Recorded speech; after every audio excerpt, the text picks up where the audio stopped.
Hello, hi everyone, welcome to my kitchen again. Happy Holi to you all.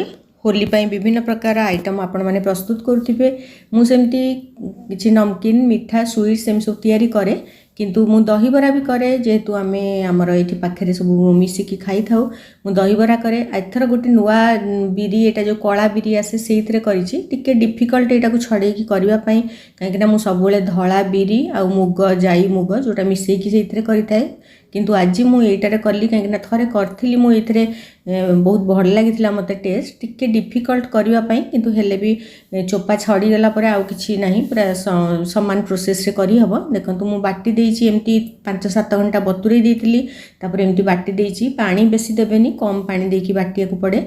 तापर टिके मु pinch हेंगू आ टिके जीरा एथरे ऐड करिछि। अदा टिके कोरिकी ऐड करबा, से जो आंबो कसिया अदा भी आसे हम ओडिया माने जे देखुथिबे जानिथिबे, सेटा ऐड करले भल लागे, किंतु मो पाखरे नॉर्मल अदा थिला जोटा कि मु टिके कोरिकी ऐड करछि। टिके चिली फ्लेक्स ये सब बिरी को बिरी बाटी सारला परे ये सब ऐड करिबा। तापर मु ताको चामच रे घांटुथली, किंतु मु देखिली बहुत एटा को हाथ रे घांटिले बेसी भल हबो। जे पर्यंत प्राय 4-5 मिनिट तो निश्चय घांटिया को पड़े, काहेकि ना जे पर्यंत एटा टिके हल्का न होईची आ कलर चेंज होई जिवो बिरी रो, सेतबेले जानिबे जे बिरी हमर फ्लोट करे पानी रे। मु टिके चेक करूथली जदि आउ टिके भी हबो, एबे हे नतला आउ टिके मु घांटी भी तापरे ताकू छाणी दबा। एबे मु 4-4टा करी छाणीची, टिके कम कम करी छाणीले सेटा भल हुए, काहेकि बेसी हे गले लागी जाए। आ मु जो शेप देकी आपन छाणी परिबे, मु किंतु गोल गोल करे, मते एमती भल लागे। आ मझिरे मझिरे खाउ जो लुणी बरा तयारी करले भी मु सेमती अलगा प्रोसेस रे भी सब करी थाए। एमती करिकी मु 2-3 थर करिकी छाणी देइथिली। एटा 2 जनक पई मु करूची, मो हस्बैंड को टिफिन रे पठेबी बोली आज सकाळे एटा करिथिली, किंतु होली दिन टिके बेसी क्वांटिटी रे मु करिबी।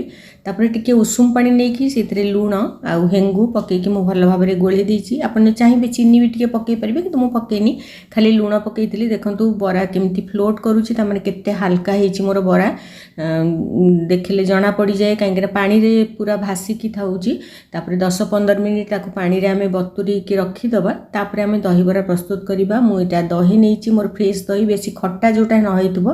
2 जनक पई जेतिकी दरकार सेति करिबी। बाकी बरा जो बळी पड़िबो पुनी जेतेबेले खाइबो आमे सेटा तयारी करिबी। एतरे मु ब्राउन सुगर टिके ऐड करिछि, 2 चमच 2.5 चमच ब्राउन सुगर।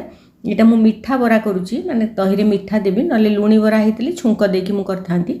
तापर सब बरा एबे 10 मिनिट परे तार पानी बाहर करिकी दही रे मु मिसेई देबी।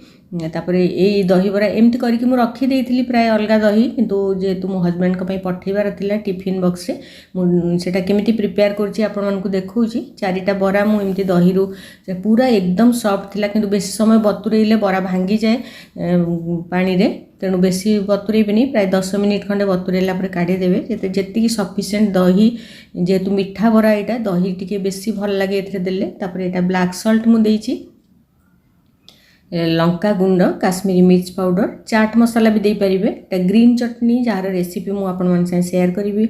मु ग्रीन चटनी धनिया पुदीना चटनी, एटा इमली आउ खजरा जोटा तार चटनी, ता ऊपर मु चाट मसाला देइछि। आ टिके नमकीन जहा भी थाइया थिबो आपन पाखे देकी सर्व करिवे।